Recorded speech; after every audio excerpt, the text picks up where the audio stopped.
Saudara, Yayasan Terang Warta Rohani Kota Batu, Jawa Timur bekerja sama dengan penerbit Kalam Hidup Bandung, Jawa Barat menghadirkan sebuah program Jembatan Hati bagi Anda. Jembatan Hati adalah program siaran yang memaparkan kondisi dan sifat-sifat hati manusia. Selamat mendengarkan.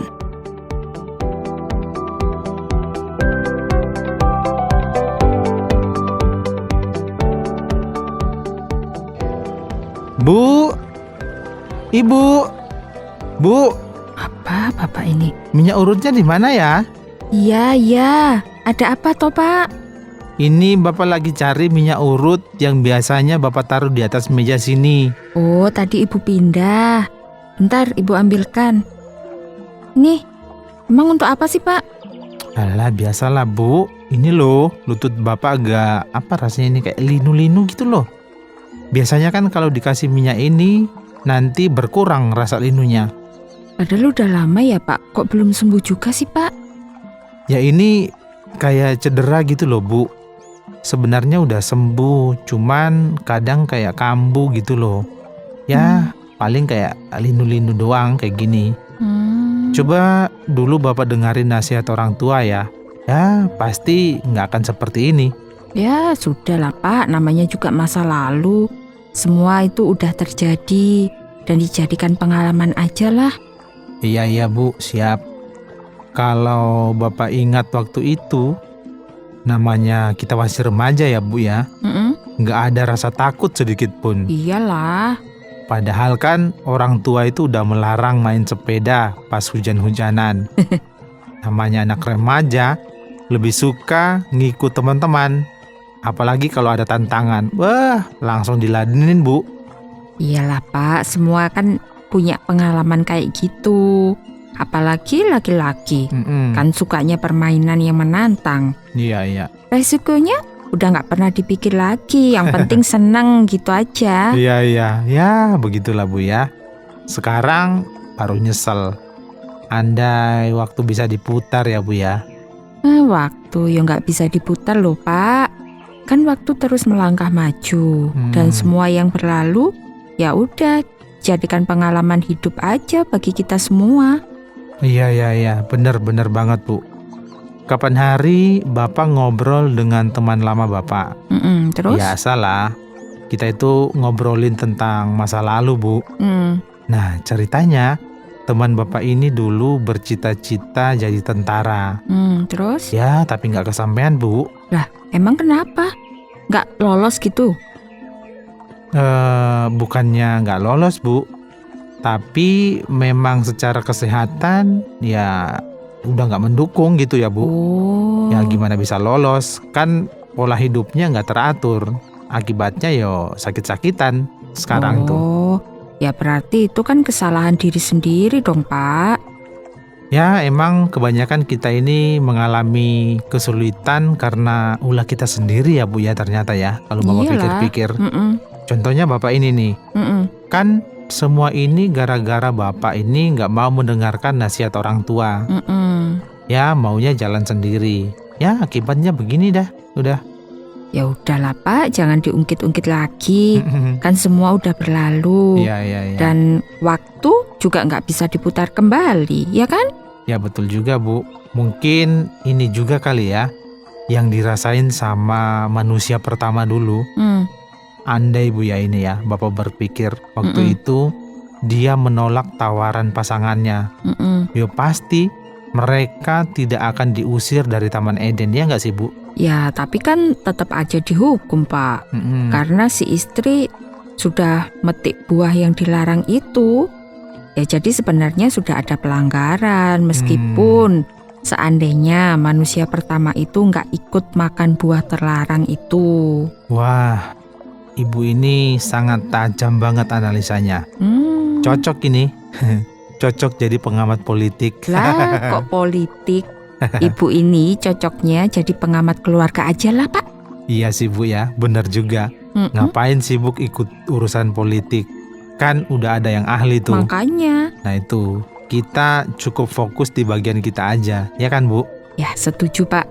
Tapi gimana dengan penyesalan manusia pertama itu Pak? itu kan imajinasi Bapak aja. Bapak hanya membayangkan seandainya mereka taat. Tentu mereka ini tidak akan mengalami keadaan yang menyulitkan hidup mereka, Bu. Tapi kan ya semuanya udah terjadi, Bu.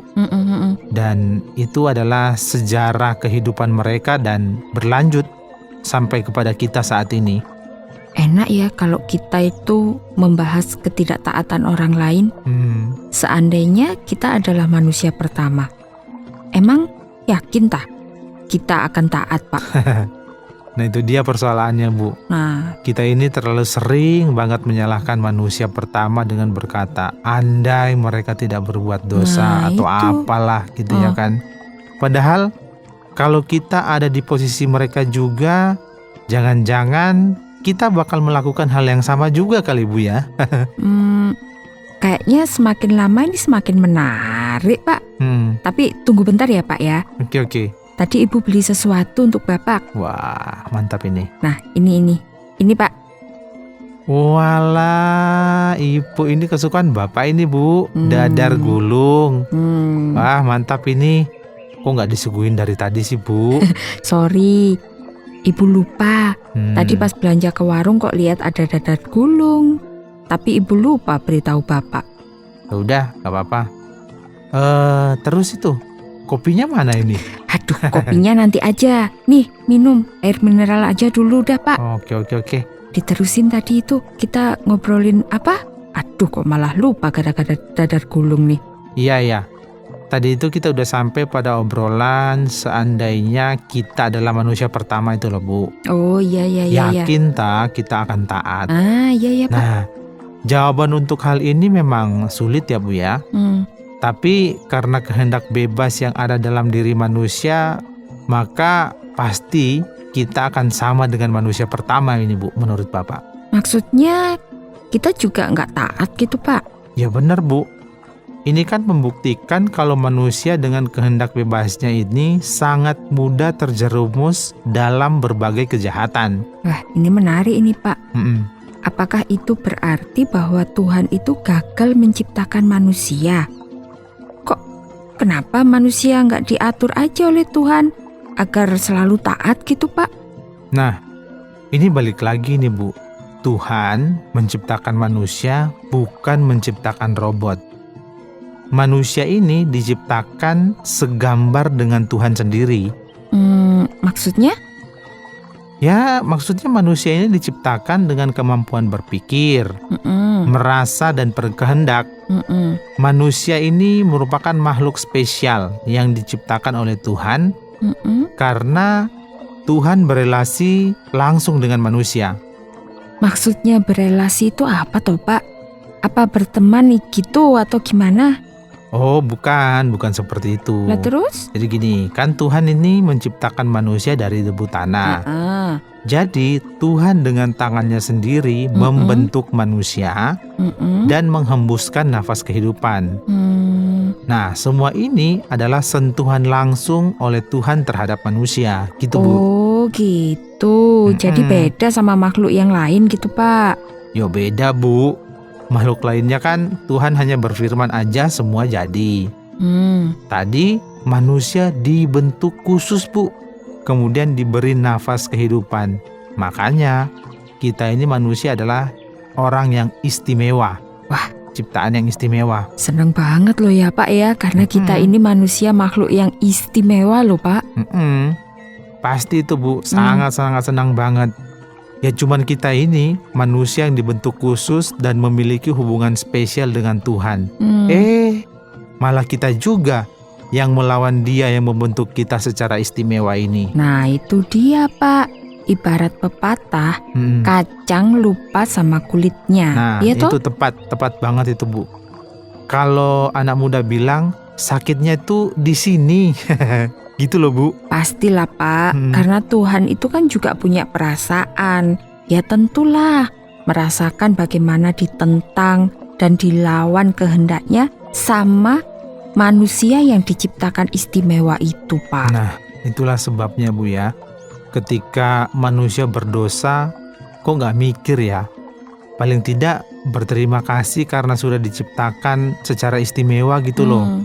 Kan harusnya menyenangkan hatinya Tuhan gitu kan, Bu. Ya padahal manusia itu kan diberi kemampuan khusus untuk berpikir, merasa, dan berkehendak kan ya Pak ya?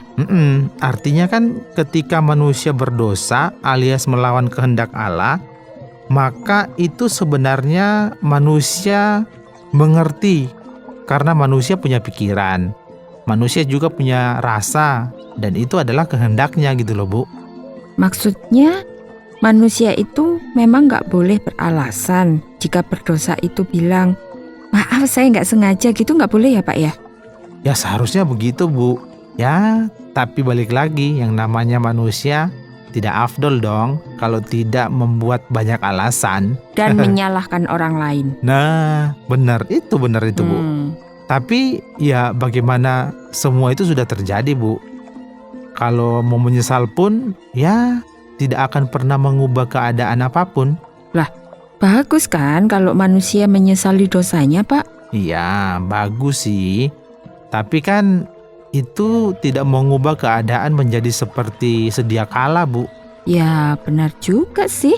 Ibarat orang yang membuang puntung rokok di tengah hutan. Terus hutannya udah terbakar. Ya. Kan banyak kerugian. Terus udah gitu ada korban lagi. Ya. Ya, penyesalan tinggal penyesalan. Ya, tapi itu pun gak mengubah keadaan seperti sedia kala kan, Pak? Ya, itu fakta sih, Bu. Karena itu orang bijak itu pernah bilang kayak gini, pikir dulu sebelum bertindak. Pernah dengar gak, Bu? Ya pernah sih, tapi seharusnya Pak, ya, jangan hanya berpikir aja gitu loh Pak, tapi ditambah merasa biar lengkap gitu. Merasa? Maksudnya gimana, Bu? Gini Pak, ya. Sebelum bertindak, ya, pikirkan akibatnya. Ya. Rasakan juga seandainya kita ada di pihak orang itu. Gitu loh Pak. Oke. Tepat banget, Bu. Tapi kita kan sering berkehendak dan bertindak tanpa pikir dan merasa, Bu. Iya nggak sih? Makanya akhirnya menyesal kan? Dan itu pun tidak akan membalikkan keadaan yang telah terjadi. Iya kan? Iya. Berarti gini ya, Bu ya. Sama dengan lutut Bapak ini ya. Yang sudah cedera, kalau dipakai jalan cepat udah nggak kuat. Apalagi dipakai lari. Aduh, rasanya langsung kayak nyut. Gak enak lah pokoknya, Bu. Gak nyaman. Mulai menggerutu. Ya iya, andai waktu itu bisa diputar kembali gitu ya, Bu ya. Udah. Tuh, habisin kuenya dulu. Ya, Bu, tapi ini nggak lengkapin loh, Bu. Kalau nggak ada kopinya. Kopinya dulu lah, Bu, buatin. Ya udah, tunggu sebentar, Ibu buatin. Oke, makasih ya, Bu.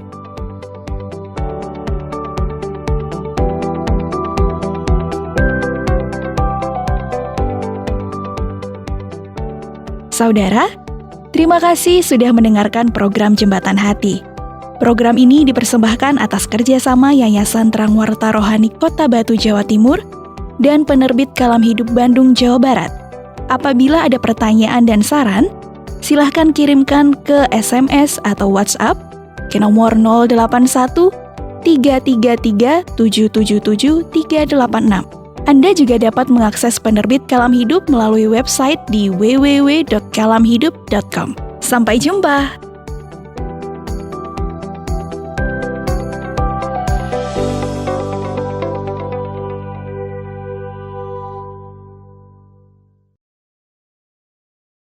Terima kasih Anda sudah mengikuti program kami. Jika Anda diberkati, jangan lupa like, komen, dan share supaya Anda tidak ketinggalan setiap program terbaru kami. Jangan lupa juga untuk subscribe channelnya dan nyalakan loncengnya. Jika Anda ingin mendukung pelayanan kami, bisa melalui rekening kami berikut ini atau menghubungi kami di sini.